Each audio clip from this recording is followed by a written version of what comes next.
Welcome to today's video, guys, and welcome back to the channel. So in today's video we are going to be discussing the real reality of solo van life. No bullshit.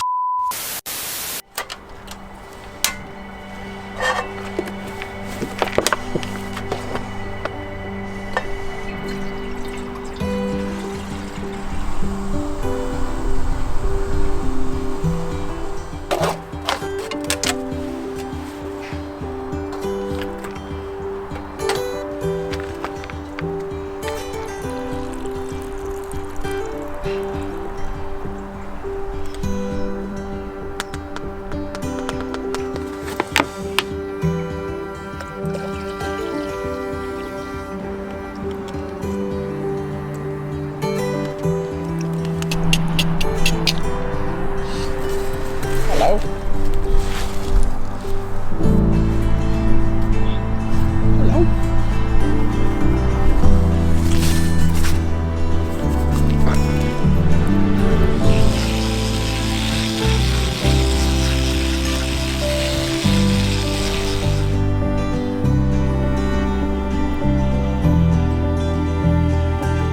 So I think there's a bit of a misconception with van life, and a lot of people perceive it as being the ultimate dream and the ultimate goal, and basically the ultimate way of living your life. And I myself was completely guilty of this before I actually experienced van life and living on the road. So today I just want to put a few things into perspective for other people who are thinking of doing something similar to myself and of course many other van lifers out there. So for those of you that don't know, my name is Will, and I semi-converted my old car, my Ford Galaxy, into some sort of a camper van or micro camper.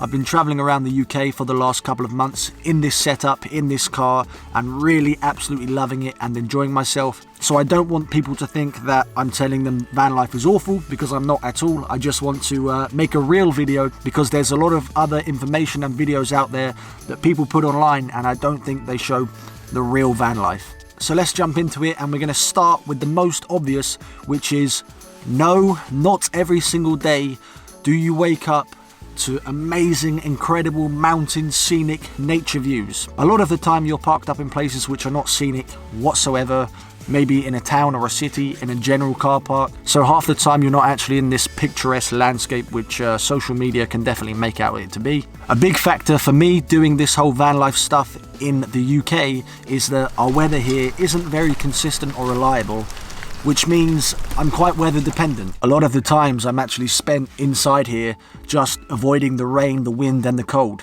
But if you have a proper camper van or a proper setup, it might work better, because obviously you have more facilities to dry your clothes and stay warm. Now, one of the biggest benefits by far of living like this, living on the road, traveling on the road, is freedom. However, with freedom comes a little bit of stress, believe it or not, because trying to find somewhere to sleep for the night isn't always easy and can often be quite overwhelming and stressful. Most of the time when I look for somewhere to sleep in the car, I use an app called Park for Night. I've mentioned that plenty of times in previous videos. However, a lot of the times I'm arriving in pitch black, so I actually have no idea where I am, what the location is like.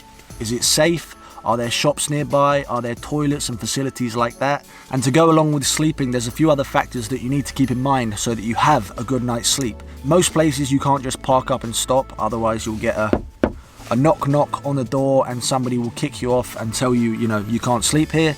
One of the biggest things which I've noticed when sleeping in my car is that the ground needs to be perfectly level.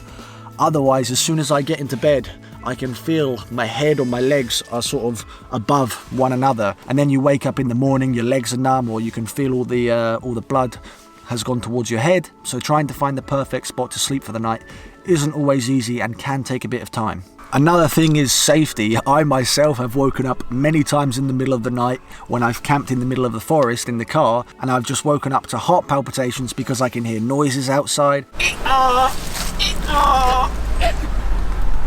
I can hear leaves or branches crashing on the roof. The rain is pouring down, the wind is coming in. It's not quite as simple as going to bed at home, literally tucking yourself in and off you go. You're in a safe, secure environment, you're nice and warm. Oh yeah, that's the other thing. Some nights are absolutely freezing.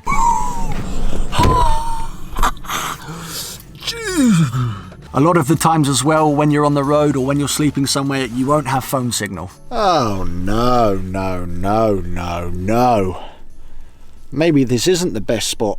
I've got no phone signal. Phone signal is obviously important so you can tell people where you are, but also for entertainment purposes. A lot of the times I've arrived at maybe 5, 6 o'clock. Here in the UK it's already pitch black. I found somewhere to stay for the night and then I've got 5 hours without internet to do absolutely nothing. And I know that sounds like so first world problems, which it is. But at home I'd usually watch some TV or I'd watch some YouTube or whatever. But if you don't have phone signal, you can't do that. This is what dreams are made of, honestly, for me. Another thing to be wary of is having limited water, because of course when you're on the road in your car or your van you can't carry unlimited water, so you do need to be careful and restrict yourself to how much you're actually using. So by far one of the biggest questions which I've got when I've been doing travelling in this car is, where the hell do you go to the toilet and where do you shower? Ah yes, they're open, because sometimes they're not always open. Now the simple answer to showering is I don't shower, because I do 2, 3, 4 day mini trips and I can go that long without showering. Yes, I might smell a little bit, but nobody's going to come near me, so as long as they don't, I'm safe and sound. Not smelling just yet, or of course if I do smell a bit I can just get a baby wipe and give myself a nice baby wipe cleanse. I know a lot of people do usually use the public gyms and stuff like that, which is definitely a good thing to do. However, because of the current rules of the world right now, I couldn't do that. And in terms of going to the toilet, no, sadly I do not have a toilet in my car. I wish I did, that would make things very convenient. If I'm just going for a number one, which is a wee, I will just park up on the side of the road and use nature. However, when we do the other thing, you can't just do that in a car park. Feeling relieved, I must say, and now the day can continue. So usually I have to go on Google Maps and find a public toilet, of course, or you just use nature if you're in like a nice secluded woodland area. So I found on Google Maps a public toilet 7-minute drive away. But again, something to be wary of. It's not like at home when you're just sitting down on your sofa and you go, oh, I need the toilet, I'll walk upstairs and go. No, it actually takes a bit of planning and a bit of preparation when you're on the road. Perhaps this one is just me, but I'm sure there's a few people that can relate. I'm a bit OCD and I am constantly cleaning, sweeping, getting rid of dirt and dust and all sorts of stuff. You don't realise that in such a tiny environment and space like this, it just can get so dirty and smelly. Oh, damn it, damn it, damn it, damn it. Oh my God. Everything just seems to take so much longer when you're living in a van. So much for not spilling the water. Because you've got to move one thing from one place to another, you've got to fill up your water, you've got to put your sleeping bag away.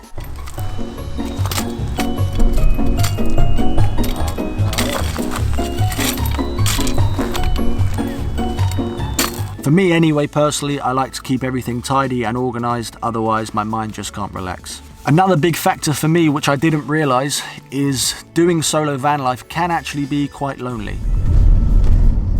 Yes, sometimes I'm absolutely loving being by myself, being at one with nature and just, you know, doing these adventures on my own. However, there are many times when you're driving 6, 7 hours completely alone, you've got the radio on, and all I'm thinking is, God, I'd just love somebody to talk to. I'm a lot more resilient than I thought I was.